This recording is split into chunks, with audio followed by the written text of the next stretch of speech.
Greetings, welcome to Facts About Everything. I'm your host, James Egan. Because Toy Story 4 is going to be released this year, I decided to look at the beloved Pixar trilogy. Although it's not a trilogy anymore, because it's a fourth one, so it's a tetralogy. How the story of Toy Story came to be is really interesting. It's not like there was a bunch of animators and said, let's make a movie about toys. Pixar had this technology that allowed them to make computer-generated images. When they decided they were going to make a movie, they had to brainstorm what story it would be. They tried to create human characters, but the animation wasn't good enough yet, so the humans looked blocky and had rigid movements. Pixar also realized that their technology wasn't good enough to create human hair. One animator pointed out that the human characters moved like toy soldiers. Also, hair wasn't a problem for toys because characters like Woody have set hair that doesn't move or change. This is what inspired the idea to make a film about toys. Toy Story only exists because of the limitations of the technology at the time, and that is the first of 100 facts about Toy Story. Let's dive in.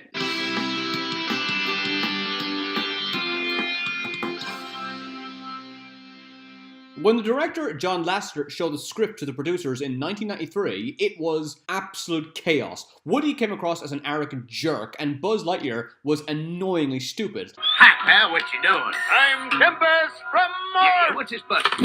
Lasseter was certain the producers would pull the plug on the whole film. Luckily, he was given another chance. Paul Newman was considered for the role of Woody Pride. His surname is Pride? Huh. Chevy Chase and Billy Crystal were considered for the role of Buzz Lightyear. Billy Crystal said turning it down was the biggest mistake of his entire career, and he would say yes to any offer from Pixar, which is why he accepted the role of Mike in the film Monsters, Inc. In 2013, Jonas and Pauly recreated the film shot for shot with actual toys and real people. It took him 2 years to complete. Buzz! Oh, Buzz Lightyear! Buzz Lightyear, thank goodness! We've got trouble! Trouble? Where? The carpet in Sid's house has the same pattern as the hotel carpet in the film The Shining. The Woody doll in real life is voiced by Tom Hanks' brother, Jim. Ha ha! Boy, am I glad to see you! Is that you? No, it's my brother Jim.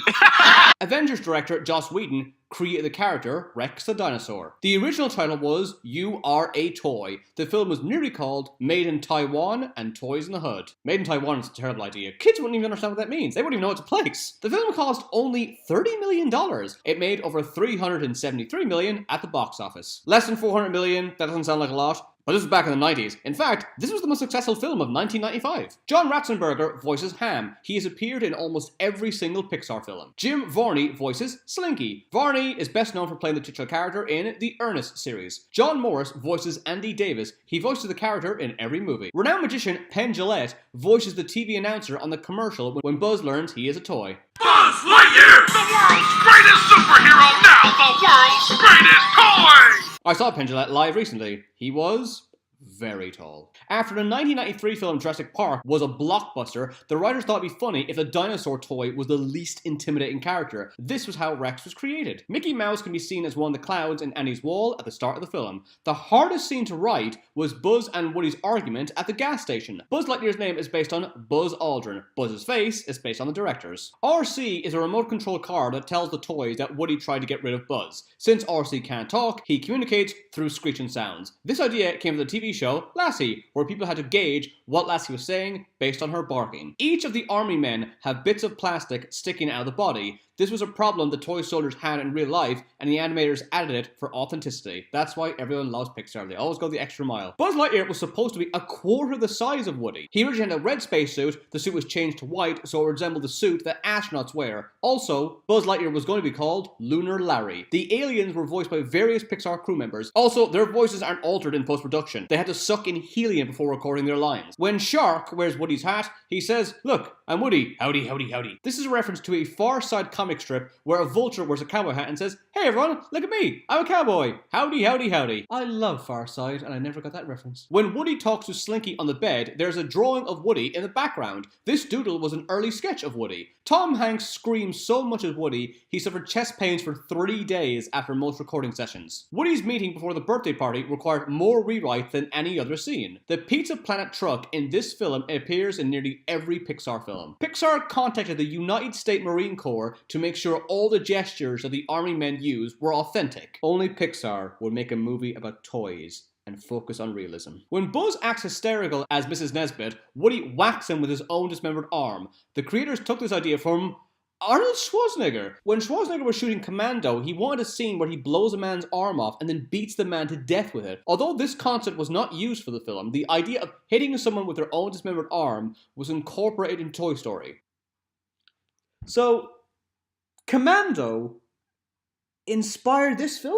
The Pizza Planet truck gets gas at Dynaco station. Dynaco is the oil company in the film Cars, which came out 11 years after this film. The hardest shot to animate is the moment where the Green Army soldiers grab Woody. A lot of people say that there's a subtext in this film that Andy is so obsessed with his toys because it's his way of dealing with the fact that his parents are going through a divorce. And you might be thinking, wait, there's no mention of divorce. That's true, but how come Andy's father isn't around? And the reason why is just technicality. His father isn't around because it was too expensive and time-consuming to animate him. Because of this, there are no fully rendered male adults in the entire film. All of Andy's friends have the exact same body model because Pixar found it too difficult to create different models for children. 6 city blocks were rendered for the final chase scene. This chase was inspired by the train scene at the end of Wallace and Gromit's The Wrong Trousers. Originally, the animators wanted the chase to emulate the T-1000 chasing John Connor in Terminator 2. Some people think that sounds stupid, but to me that sounds like the best idea ever. The reason why Tom Hanks was cast as Woody is because the director believed Hanks is likable even when he plays a character that is down and out despicable. The director believed the film could only work with Hanks on board since the audience had to sympathize with Woody even when he acts jealous, petty, and spiteful. Luckily, Tom Hanks agreed to the role of Woody because he wondered if toys were alive when he was a kid. The scene of the army men releasing their parachutes was the first thing animated for the film. The chase scene was the last thing animated for the film. The film was supposed to begin with Andy watching a commercial for Buzz Lightyear. The director tried to make this film timeless so they will not come across as dated in the future. Because of this, he tried to not have modern toys in the film. Instead, all the characters had to be toys that had survived at least 2 generations so they'd be universally recognized by children, even if kids never played with them. The only exception to this is Slinky, since his toy line ceased in the 1970s. That actually makes a lot of sense, because I have 2 sausage dogs. Every single day when I take them out, I get stopped by somebody, and when I say his name is Slinky, adults always get the reference, but children don't. When they think of a sausage dog, they think of the sausage dog in Secret Life of Pets, not Toy Story. The army men use a baby monitor so they can speak to Woody. However, the soldiers are using the wrong part of the monitor. The way they have set it up, Woody could speak to the soldiers, but not the other way around. I bet they spent months animating that before Anna realized it just went, screw it. Woody is seen as an old school toy who's replaced with a revolutionary, cool toy, Buzz Lightyear. The director based this concept on his childhood experience. As a kid, he loved his Casper doll, but threw it away when the new cool toy came out, G.I. Joe. I didn't know what G.I. Joe was until the movie came out. That's not a thing in Europe. Didn't know there was a cartoon or anything. Pizza Planet was originally called Pizza Putt and would have been a mini golf pizzeria. This was changed into a space-themed pizzeria so Buzz would believe he was reaching Star Command. Originally, the film was going to revolve around a toy called Tinny. Tinny was the main character in the 1988 animated short Tin Toy. In Andy's room, there are books on the shelf called Tin Toy, Knick Knack, Red's Dream, and Luxo Jr. These are also the names of animated shorts made by Pixar in the 1980s. None of the toys close their eyes in unison. Nobody ever notices that, but now that I mentioned it, it's impossible to miss. When Buzz is dressed as Mrs. Nesbit, he refers to the 2 headless dolls as Marie Antoinette and her little sister. Marie Antoinette was a French queen that got her head cut off. How does Buzz Lightyear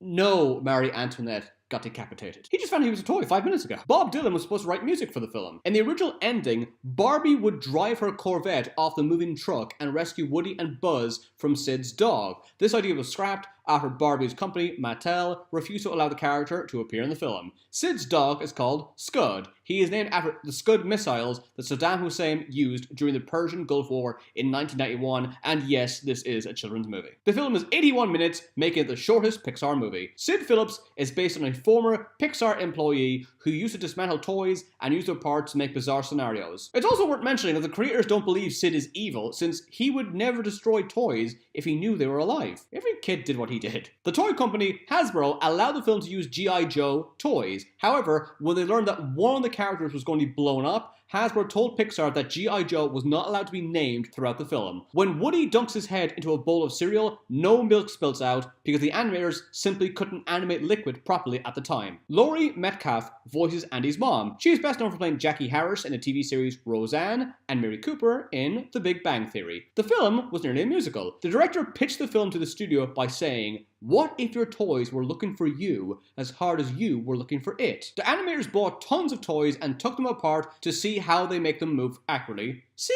they're doing exactly the same thing as Sid. Bo Peep's appearance in the film references Hans Christian Andersen's fairy tale, The Shepherdess and the Sweep. In this story, toys come to life when children don't look at them. And the final fact is, this was the first animated film to be Oscar nominated for Best Screenplay. However, despite this film's legacy, not only did it not win, it didn't win a single Oscar apart from an honorary award. Now let's look at Toy Story 2, which came out in 1999. Most of the editors worked 36 to 48-hour shifts during this film. So since they were sometimes working 2 days straight, some of the animators would suddenly burst into tears from pure exhaustion. Only 3 animated Disney films have ever won a Golden Globe for Best Picture at the time of this film's release: Beauty and the Beast, The Lion King, and Toy Story 2. Wheezy, Woody's Nightmare, The Yard Sale, and the Buzz Lightyear video game were all supposed to be in the first movie. The characters in Woody's Roundup look like puppets on strings, but in reality, they are computer generated. One very small but really effective thing they do in this movie is Al is absolutely obsessed about Woody. He doesn't care about the toy, he just wants to make money. To emphasize this, despite the fact he's obsessed with Woody, he never calls him by his name once in the movie. A year after the film's release, an animated series called Buzz Lightyear of Star Command was released. The airport baggage scene was the most complex scene to animate. It took 72 hours to render a single frame during the scene. This is the first sequel that Tom Hanks ever did.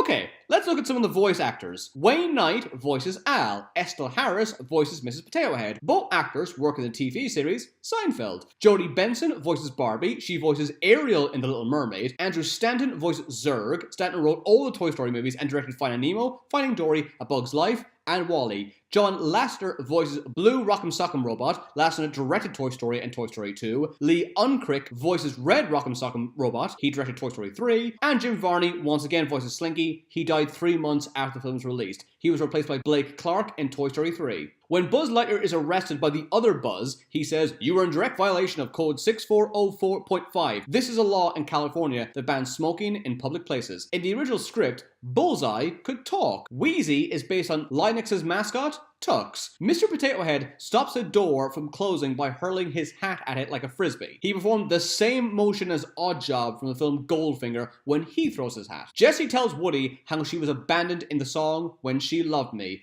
Pixar were worried that a 3-minute song about love would bore children. Pretty much everybody in the world says this is the most emotional scene in the film, and almost any movie ever. In fact, Tom Hanks admitted that he bawled his eyes out the first time he saw this scene. When Jessie meets Woody, she says, "Sweet mother of Abraham Lincoln." Lincoln is a distant relative of Tom Hanks, who voices Woody. Rotten Tomatoes gave this film the highest rating ever upon its release. When Al hangs up the phone with a Japanese businessman, he says, "Don't touch my mustache." This is a mnemonical joke because "don't touch my mustache" sounds like the Japanese for "you're welcome." Despite the film's legacy, it nearly went straight to DVD. The hardest part of the film to animate was the dust in the scene with Wheezy. Zurg's planet is called that. Okay, this is probably the most famous fact about Toy Story 2. 90% of the film was deleted by accident. Luckily, the technical director made a copy of the film, without anyone's permission, to show to her kids. When the film was deleted, she had the only copy. When it was brought into the office, the animator said they only lost a week of work. If she didn't make a copy, it's very likely this film would never have been made, as well as Toy Story 3 and 4. So thank you, technical director, for committing a crime. After Woody has a nightmare, the toys can be seen playing cards.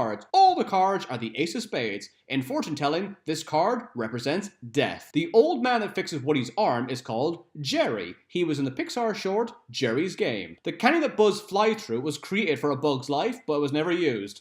That's really interesting that they create stuff and then don't use it, and they just hold on to it, sometimes for years. And the final and my favorite fact about Toy Story 2 is, in the last few years, a rumor circulated the internet suggesting that Jessie's owner is actually Andy's mum. The director confirmed that this theory is true. Toy Story 3 came out in 2010. Lotso actually appeared in the first Toy Story. He appears in the staff meeting when Woody asked if the toys up on the shelf can hear. Okay, I know it doesn't look exactly like Lotto, but it was this bare model that was used to create Lotso. A lot of babies auditioned for the part of Big Baby. The baby that got the part was called Woody. The hardest thing to animate in this film was the trash bags. Ken wears 21 outfits. One of Ken's suits is a Nehru, which Blofeld wears in the James Bond film You Only Live Twice. By complete coincidence, Mr. Pricklepants is voiced by James Bond actor Timothy Dalton. It took 2.5 years to write the script. The Jack-in-the-Box is voiced by the director Lee Unkrich. The short Day and Night was shown in the cinemas before this film. Oh, that short was amazing. I'm gonna watch that right now.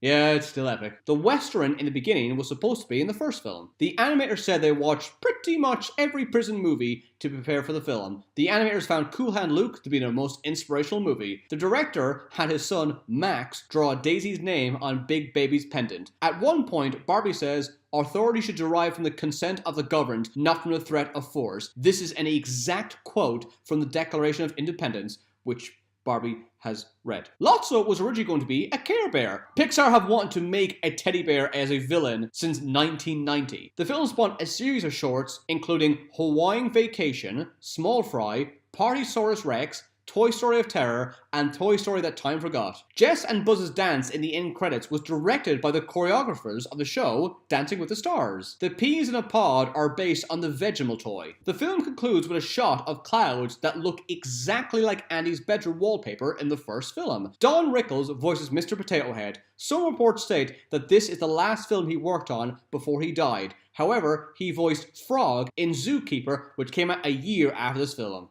Let's just pretend that film doesn't exist. This is the only film where Andy says the name of his toys. Did you notice Bo Peep is in this movie? Did you ever wonder why? Pixar said they had to remove her since the film concludes in an incinerator and she would have melted since she is made of porcelain. Yes, she was removed because it would have been unrealistic. This is why I love Pixar. And finally, the Bin Man is Sid from the first film. Eric Von Detten voices Sid. He is the same actor who played him in the original movie. Thanks for watching. Don't forget to subscribe. Please let me know if there's any other animated film you want me to do a video about, and I'll upload it as soon as possible. To learn more facts, check out my books. They're available on Amazon on paperback and Kindle. Thanks for watching. See you again.